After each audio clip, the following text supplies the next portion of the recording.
aquele homem galileu, homem simples e tão bom, carpinteiro foi, e muitos vieram adorar.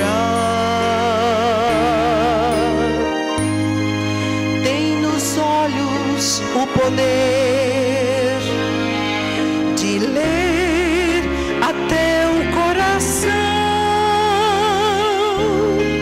Ele é o Pai, conhece bem e fala-nos também da palavra que vem do Senhor.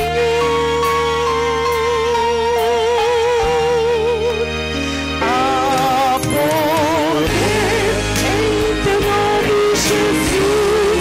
Cante conosco. A esperança em teu nome, Jesus. Temos força em teu nome, Jesus. Bendito é o que vem em teu nome, Senhor.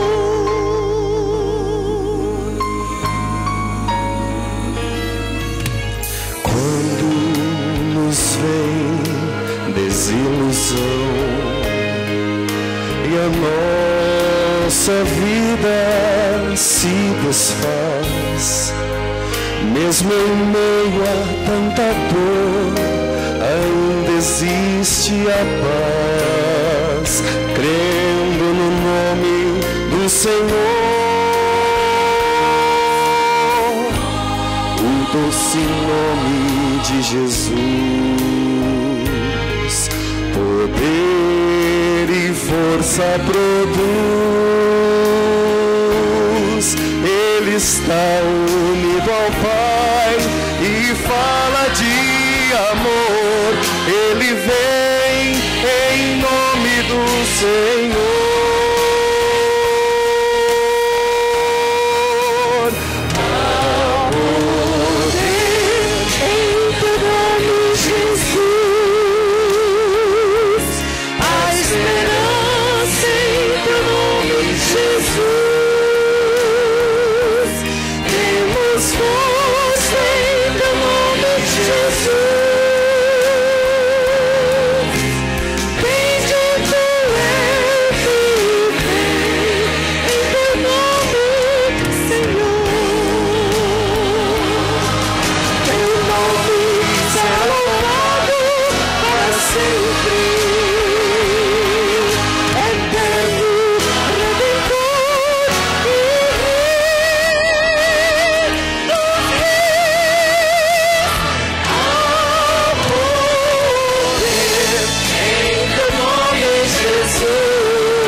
Ouvir essas músicas, não é? Que realmente fala uma grande verdade. Há poder e esperança no nome de Jesus. Eu estou convencido cada vez mais de que a Igreja de Jesus precisa cada vez mais e mais eficientemente e mais animadamente proclamar aos quatro cantos esse nome. Esse mundo que nós vivemos sem Jesus está cada vez mais insuportável. Cada vez mais insuportável. O que dá sentido, o que dá liga, o que dá satisfação de viver, sentido para viver, é Jesus, amém? Porque ao invocar esse nome, todas as coisas, não é? Tudo aquilo que parecia sem solução, toda tristeza desaparece, e no meio da fornalha, no meio das dificuldades, das intempéries, das lutas, mais e mais pessoas têm experimentado a presença bendita desse grande amigo que é Jesus. E é por isso que nós precisamos sempre falar dele como a única esperança da humanidade. Sempre Jesus. Ele deve ser sempre o objetivo das nossas pregações. Apresentar, dar oportunidade a cada pessoa dessa cidade, desse estado, do mundo inteiro, dessa pessoa conhecer pessoalmente Jesus, não é? E quando nós experimentamos desse Jesus maravilhoso, experimentamos o seu amor, a sua benignidade, a sua paz, aí nós temos motivos para viver e motivos para ter esperança. Amém? Nós vamos abrir as nossas Bíblias no Evangelho desse Jesus, escrito pelo Dr. Lucas, no capítulo 23. Nós vamos ler do versículo 33 até o 48.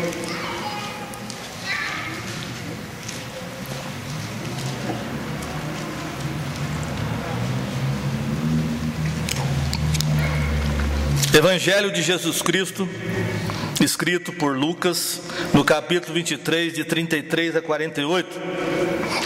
Nós queremos pensar nessa noite sobre oportunidade.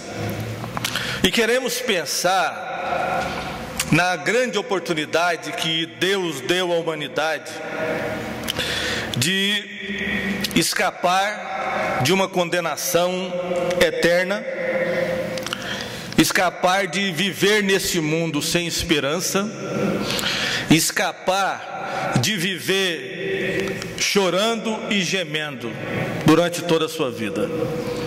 Mas nós queremos realçar e destacar a oportunidade apresentada por Deus em Jesus Cristo sob a ótica de dois pecadores, de dois bandidos, de dois malfeitores.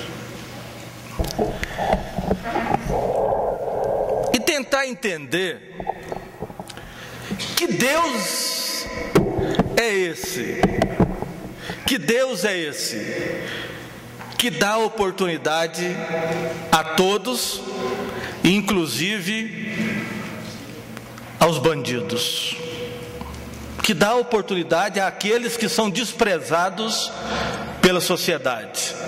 Que Deus é esse que vem atrás do pior pecador.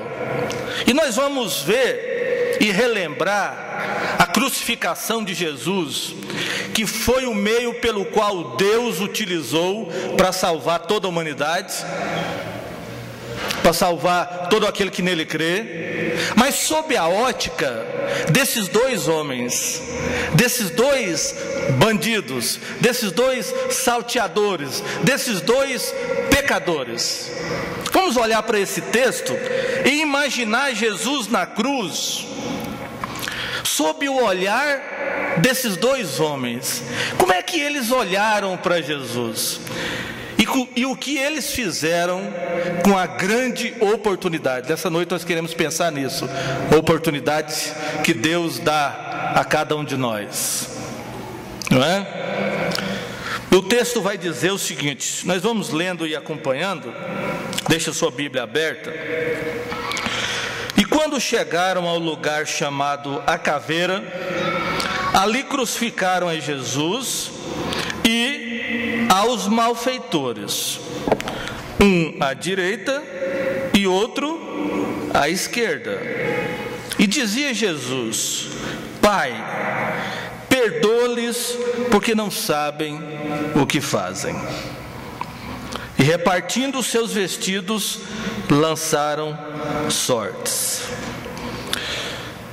Aqueles dois malfeitores já perceberam logo que entre eles havia um terceiro homem sendo crucificado, que era no mínimo, diferente deles. Porque ao invés de reclamar, ao invés de blasfemar, ao invés de estar gritando: olha, eu estou sendo injustiçado, aquele homem que estava sendo crucificado no meio, ele orava, e ele pedia ao seu pai que perdoassem aquelas pessoas que o estavam crucificando. Eu quero que você me ajude no segmento do texto, sempre imaginando o que Jesus fez sob a ótica desses dois homens. Procure agora entrar na mente, entrar por trás dos olhos desses dois homens, para a gente entender o que eles viram em Jesus. E eles repararam que as pessoas repartiam as roupas de Jesus, e eles tiravam ali para o ímpar, né? Para ver quem ficava com as roupas de Jesus. Lançaram sortes sobre as vestes de Jesus.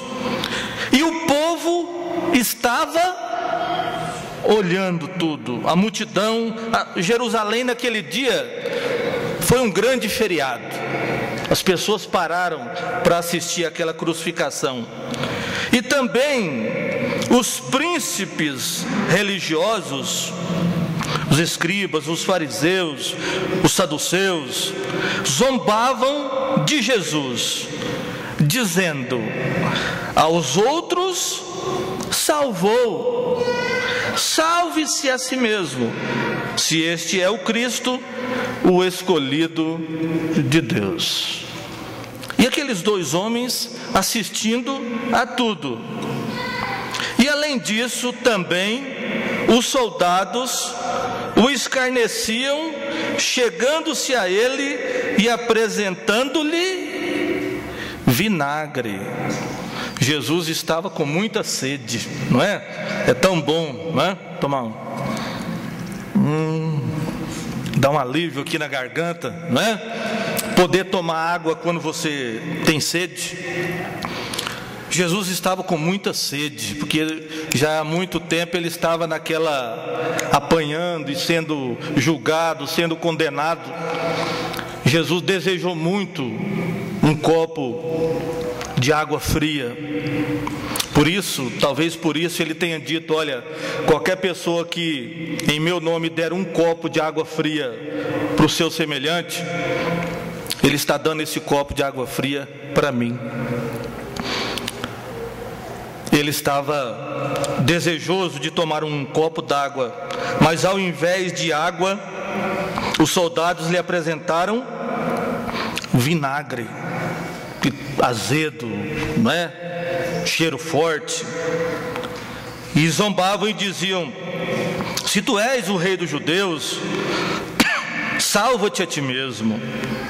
E também por cima dele estava um título escrito em letras gregas, romanas e hebraicas: este é o rei dos judeus. Na verdade, esse título era a sua condenação. Foi por dizer que era rei que Jesus foi para a cruz, porque os religiosos não aceitavam Jesus como rei. Roma não aceitava ele porque já tinha o rei, que era César, os imperadores. E Jesus disse: olha, eu sou rei, mas o meu reino não é desse mundo, não é? E um dos malfeitores, tudo isso que nós estamos lendo, aqueles dois malfeitores estavam assistindo. E um dos malfeitores que estavam pendurados blasfemava dele. Olha aí, a primeira reação de um dos malfeitores. Ele estava assistindo tudo, vendo tudo, e um deles disse: se tu és o Cristo, salva-te a ti mesmo e a nós. Caramba! Poxa! Se você é o que diz ser, resolve a parada agora. Desce logo dessa cruz e na descida salva a nós também. Mas a salvação que esse salteador queria não era a salvação que Jesus veio dar à humanidade. Ele só queria, a salvação que ele queria era descer da cruz, voltar para o centro da cidade e continuar a sua vida de pecados. Impressionante, impressionante a incredulidade do ser humano. É impressionante.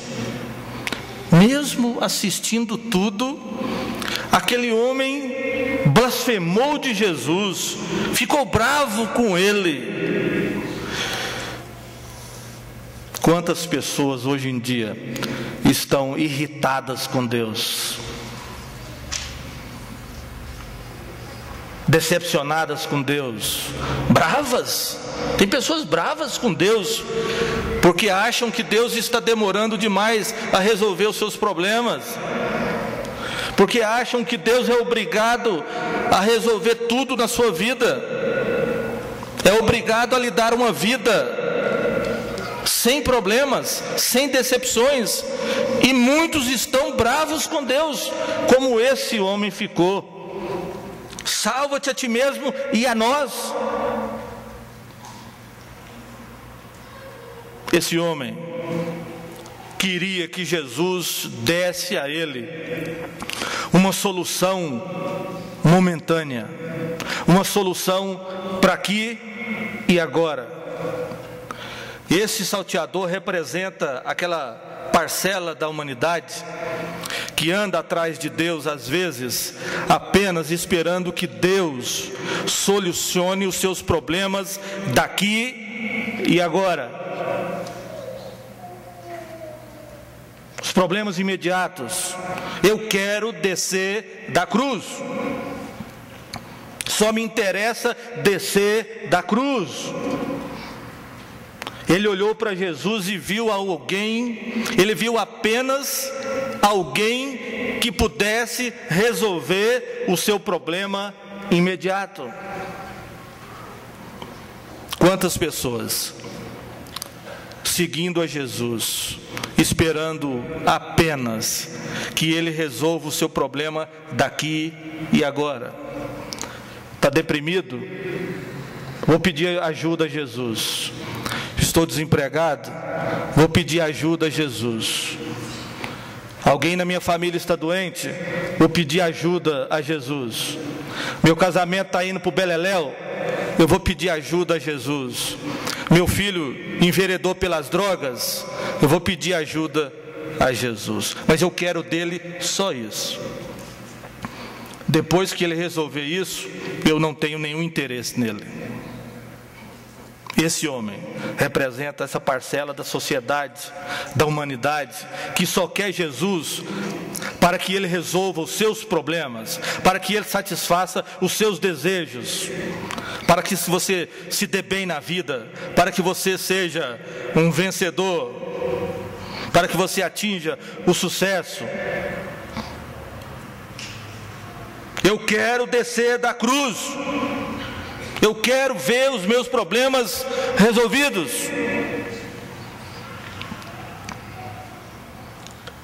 Não que Jesus não tenha prazer em fazer isso. Ele faz. Aqui, nesse auditório, nós temos pessoas aqui que foram Alguns foram libertos das drogas, outros o casamento estava arrebentado e Jesus restaurou, não é verdade? Temos isso aqui no nosso meio. Ele faz isso. Tem gente aqui que estava desempregado e ele deu emprego. Tem gente que estava desenganado dos médicos e ele curou. Ele faz isso. Quando ele diz na oração modelo, olha, o pão nosso de cada dia nos dá hoje, ele está nos ensinando que é ele que providencia isso. Isso não é errado. O errado é querer apenas isso de Jesus. O errado é você desejar Jesus só para isso. É como aquele rapaz que gosta da Maria, mas a Bastiana é que tem o pai fazendeiro. E ele fala, eu gosto da Maria, mas eu vou casar com a Bastiana porque eu vou dar o golpe do baú. Só quer aquela Bastiana porque ela é rica, e vice-versa. Quantas moças gostam do João e casa com o Joaquim porque é o Joaquim que tem a conta bancária melhor? Não ama aquele marido, só está interessado no seu talão de cheque, no seu cartão de crédito. E tem gente que pensa que pode fazer isso com Jesus. Eu quero Jesus para que Ele solucione a minha dificuldade, o meu problema. E fica bravo com Jesus quando isso não acontece. Quando isso não acontece. Por isso que muitas vezes, alguns textos da Bíblia, quando a multidão vinha para ouvir Jesus, a Bíblia diz assim, mas Jesus não confiava neles. Sabia que eles queriam só o pão, mas não queria o próprio Jesus. Então aquele homem blasfema de Jesus, se tu és o Cristo, salva-te a ti mesmo e a nós. Versículo 40, 2 malfeitores. Respondendo, porém, o outro, repreendia o seu colega, dizendo, tu nem ainda temes a Deus, estando na mesma condenação? Olha aí. Tu nem mesmo temes a Deus, estando na mesma condenação? Ele já viu imediatamente que Jesus não era um homem qualquer. Como é que se explica isso? Dois homens iguais, todos dois ladrões, todos dois salteadores, todos dois pecadores. Eles estavam à mesma distância de Jesus. Um olha e vê apenas alguém que podia ajudá-lo momentaneamente. O outro olha para ele e se lembra de Deus. Não temes a Deus? Estando na mesma condenação. E aí ele vai dizer, nós na verdade, com justiça, porque recebemos o que os nossos feitos mereciam. Olha aí, olha o que acontece quando eu e você reconhecemos que somos pecadores. Nós confessamos os nossos pecados. E é interessante que Jesus não exigiu nada desse homem. Jesus não falou nada. Mas olha o que esse crente fez. Um ladrão que se converteu, um salteador que confessa os seus pecados. Olha o que ele diz: nós, na verdade, com justiça, porque recebemos o que os nossos feitos mereciam. Nós merecemos a cruz. Todo crente verdadeiro sabe que merece o inferno. Todo crente verdadeiro. Por isso que ele não pede a Deus: oh Senhor, me trata segundo os meus merecimentos. Ele já apela logo para quê? Para a graça de Jesus, essa graça que nós cantamos aqui. Ele já apela logo para a graça, porque ele sabe que se Deus for tratar ele segundo os merecimentos, Para onde que nós vamos? Inferno. Olha o que esse homem, olha a conclusão que ele chega. E tinha poucos minutos que ele estava perto de Jesus. Nós, na verdade, com justiça, porque recebemos o que os nossos feitos mereciam. Outra coisa, que o todo crente verdadeiro, toda pessoa que se converte de verdade, sabe que Jesus não tem pecado. Olha o que ele diz aqui: mas este homem, apontou para Jesus, nenhum mal fez.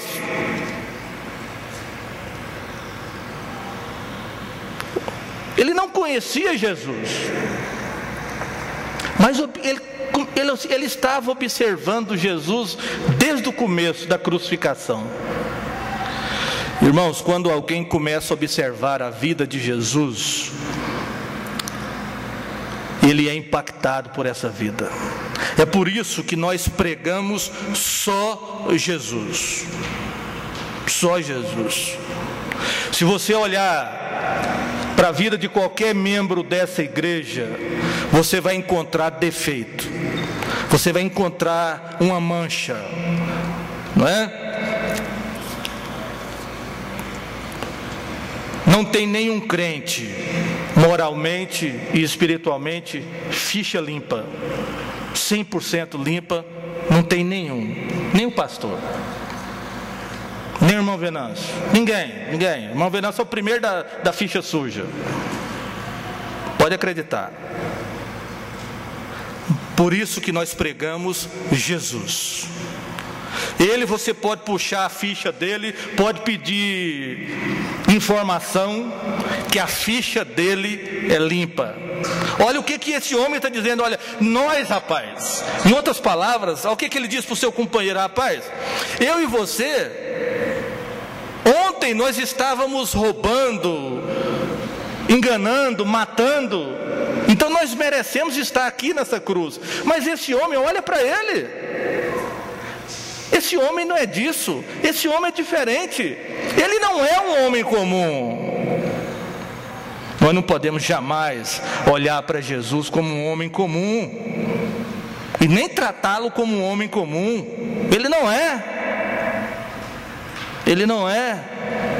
Esse homem nenhum mal fez.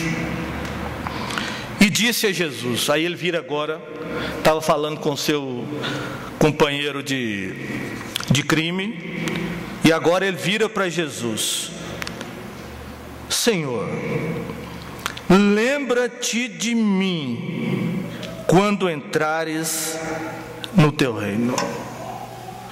Quem foi que disse para esse homem que Jesus tinha um reino? Quem disse para esse homem que Jesus era Senhor?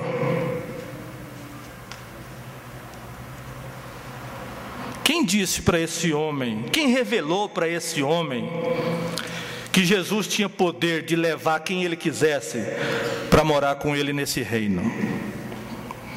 O Espírito Santo de Deus. Até na hora da sua morte, até no momento mais difícil da sua vida, Jesus salvou pessoas. E o Espírito Santo trabalhou para que essas pessoas fossem salvas. Disse Jesus: Senhor, lembra-te de mim quando entrares no teu reino. Paulo, escrevendo aos Coríntios, 1 Coríntios capítulo 2, versículo 9, ele faz uma descrição de como é o reino de Jesus. Ele diz assim: mas como está escrito, as coisas que o olho não viu, e o ouvido não ouviu, e não subiram ao coração do homem, são as que Deus preparou para os que o amam. As coisas que o olho não viu, o ouvido não ouviu, e não subiram ao coração do homem, são as que Deus preparou para os que o amam. E esse homem lá na cruz está dizendo: Senhor, lembra-te de mim quando entrares no teu reino.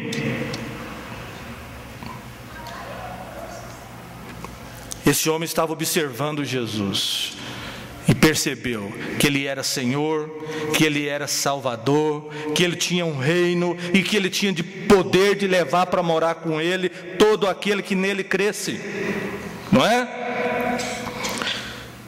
Mas Jesus disse para aquele homem: olha, você como é muito pecador, você como fez muita arte, você que aprontou muito, você primeiro precisa morrer aqui na cruz, ser crucificado, e depois você precisa, como você fez muita maldade, você precisa reencarnar. E eu vou anotar aqui, você vai ter que reencarnar 12 vezes. Depois dessas 12 vezes, eu vou analisar o seu caso e ver se você pode entrar no meu reino. Vou pôr o óculos aqui para ver. É isso mesmo que está escrito aqui? Não? Não é não?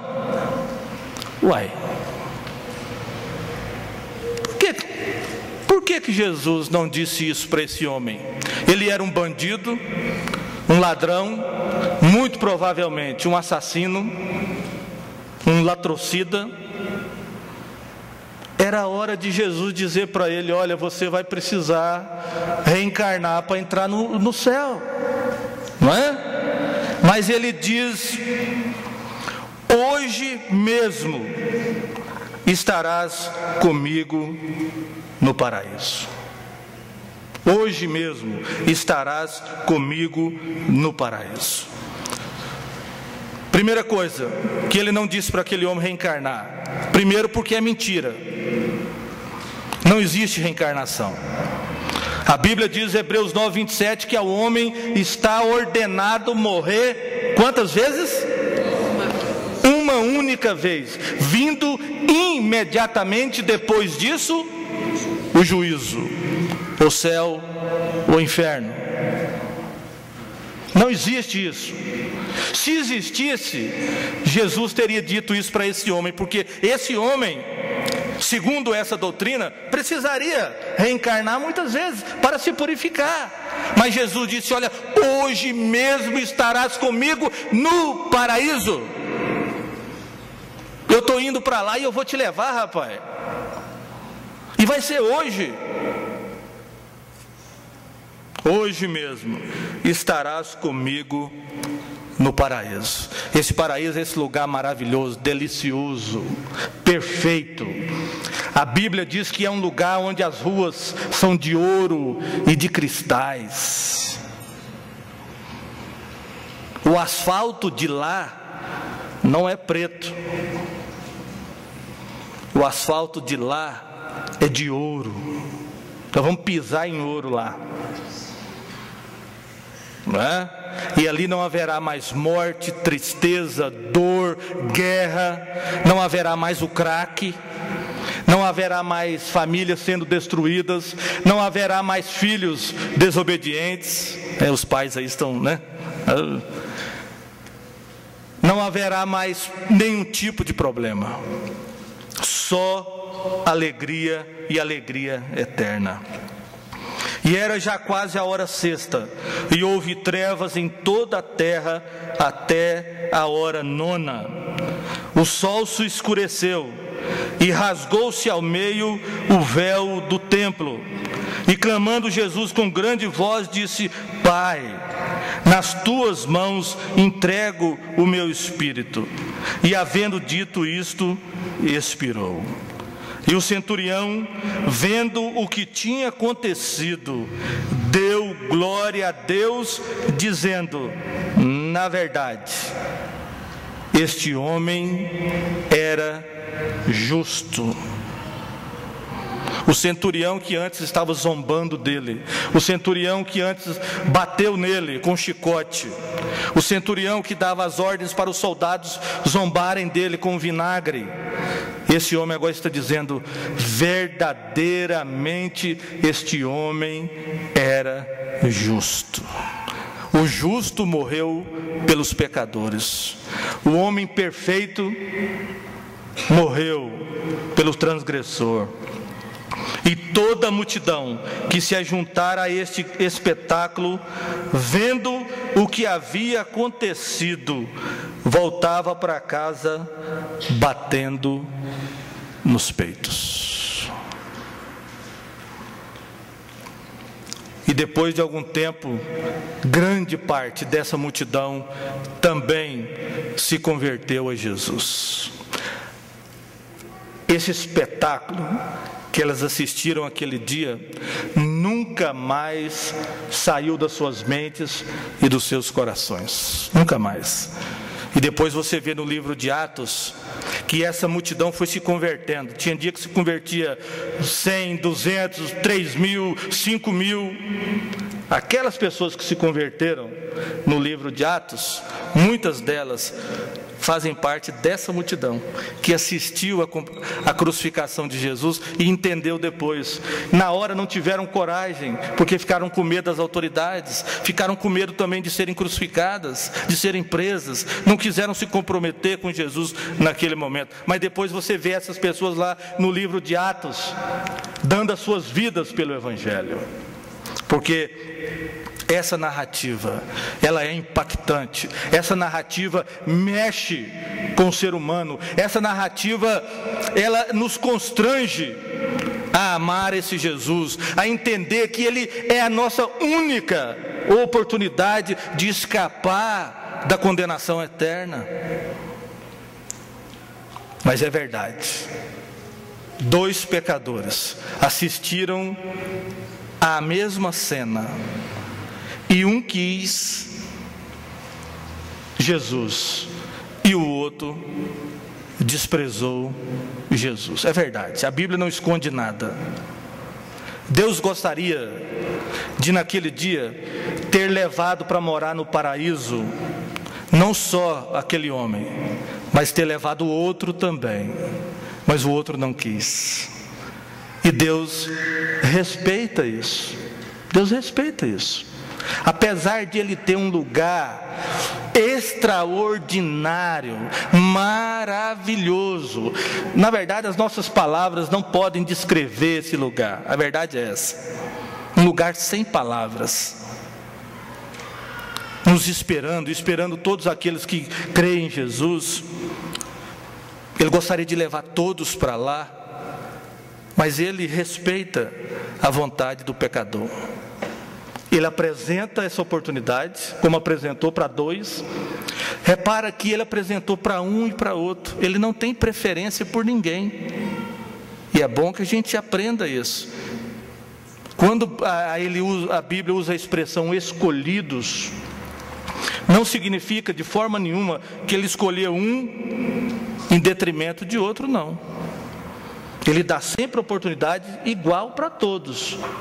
O que vai fazer você ser um escolhido é você escolher a Deus. Por isso que nós cantamos, eu escolho Deus. Nós cantamos, eu escolho Deus, todo dia. Todo dia eu escolho Deus. Mas eu não faço isso de modo obrigado. 2 pecadores, 2 escolhas, 2 destinos. Nessa noite, você está aqui tendo uma grande oportunidade. A oportunidade de, a partir de hoje, escrever o seu nome no livro da vida e aguardar como uma grande multidão que ninguém pode contar, aquele grande dia em que o seu nome será dito no microfone muito mais poderoso do que esse. Um dia o universo inteiro vai ouvir Jesus chamando o seu nome, amém? Chamando um por um o nome daqueles que creram nele aqui. Um dia o universo inteiro vai ouvir o seu nome sendo chamado pelo Filho de Deus, e você vai dizer, eu estou aqui presente. E eu estou aqui não é porque eu sou bom, porque eu mereço, porque eu fui bom, porque eu fiz isso, fiz aquilo. Não. É porque um dia ouvi o Evangelho, a pregação do Evangelho de Jesus Cristo, e acreditei nessa mensagem, e criei em Jesus, e Ele se tornou o meu melhor amigo, mais do que um amigo, o meu Senhor e o meu Salvador. Isso vai ser o discurso daquela grande multidão, que ninguém pode contar. Você está aqui essa noite, e da mesma forma Deus está te dando essa oportunidade. Repara que a oportunidade é igual para todos, é a mesma mensagem. E Ele quer uma resposta sua.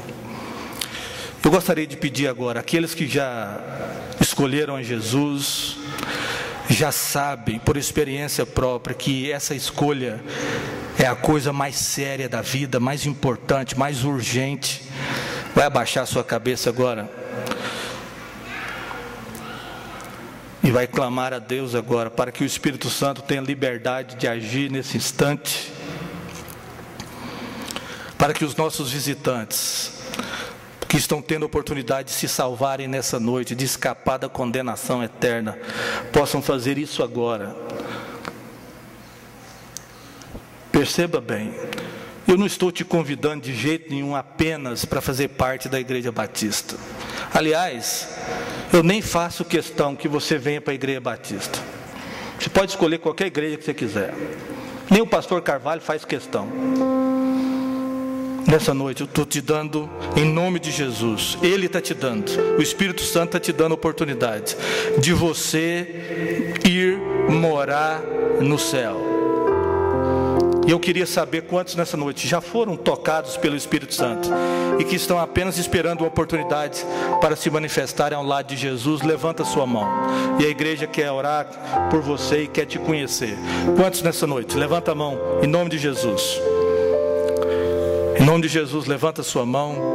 A igreja quer te conhecer, quer te beijar, quer te abraçar, quer dizer que você é muito bem-vindo à casa de Deus. Não só à Igreja Batista, você é muito bem-vindo aqui, mas você é bem-vindo à grande, numerosa família de Deus.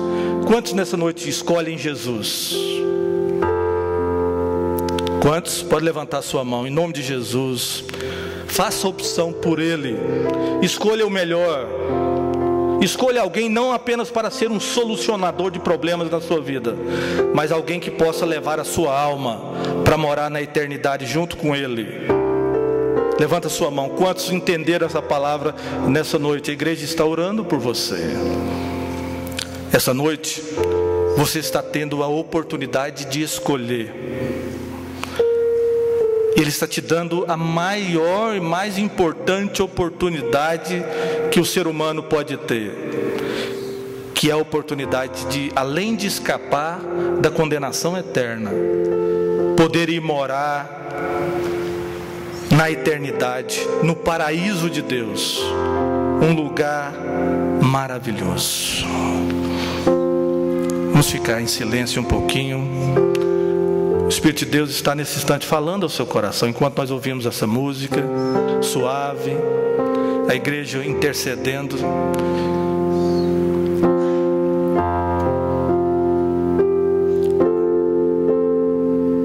Deixe agora só a voz do Espírito Santo falar com você.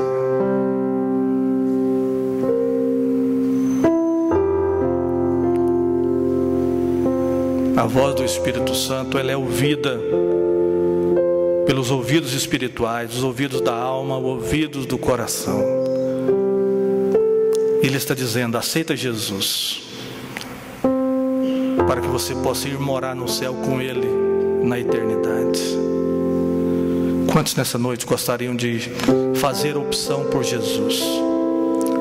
Não apenas para que Ele te ajude na sua caminhada nesse mundo, Ele vai ajudar, mas sobretudo para que você possa ir morar com Ele na eternidade. Quantos nessa noite? Levanta a sua mão. Sei que tem pessoas aqui nessa noite que precisam fazer isso. É claro que eu vou entender se você não fizer. É claro que Deus vai entender se você não fizer isso essa noite. É claro. Mas seria muito importante para o seu próprio bem que você entregasse a sua alma para Jesus nessa noite. Quantos nessa noite? Levanta sua mão em nome de Jesus, se você entendeu essa palavra. Alguém? Estamos encerrando o apelo. Vamos orar. Bondoso Deus e nosso Pai, nós te louvamos e te agradecemos pela tua santa e poderosa palavra. Senhor Deus, nós sabemos que essa palavra é poderosa para salvar a todo pecador. Verdade é, Senhor, que o Senhor dá a todos o livre-arbítrio, dá a eles a oportunidade de te escolherem ou não. Mas nós pedimos agora que o Senhor continue a falar com essa palavra a esses corações. Se há alguém aqui nessa noite que ainda não tem o seu nome escrito no livro da vida, que o Senhor possa dar a essas pessoas mais uma oportunidade, para que elas possam te confessar como o único e suficiente Salvador. Não para que elas aumentem o número de membros da igreja, não é isso que o teu Espírito quer, mas para que cada uma delas escape da condenação eterna e possam morar contigo para sempre na eternidade. Nós pedimos isso confiadamente, em nome de Jesus Cristo.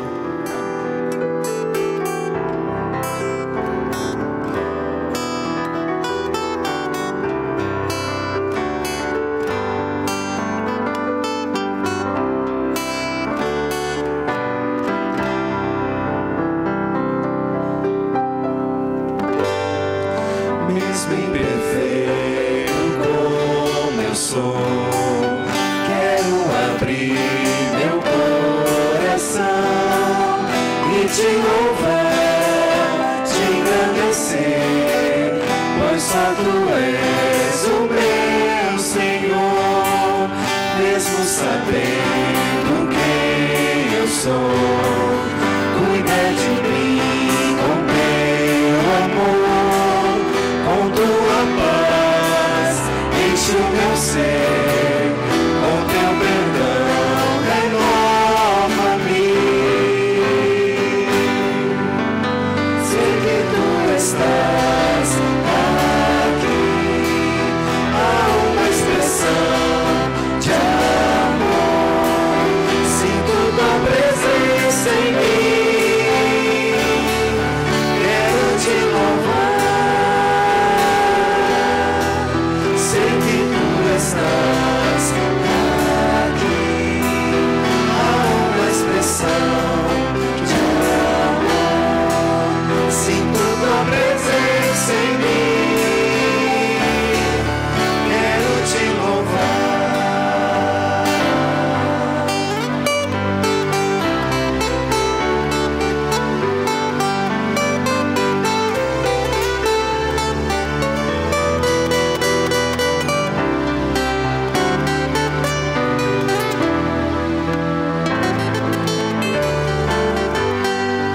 Mesmo sabendo quem eu sou,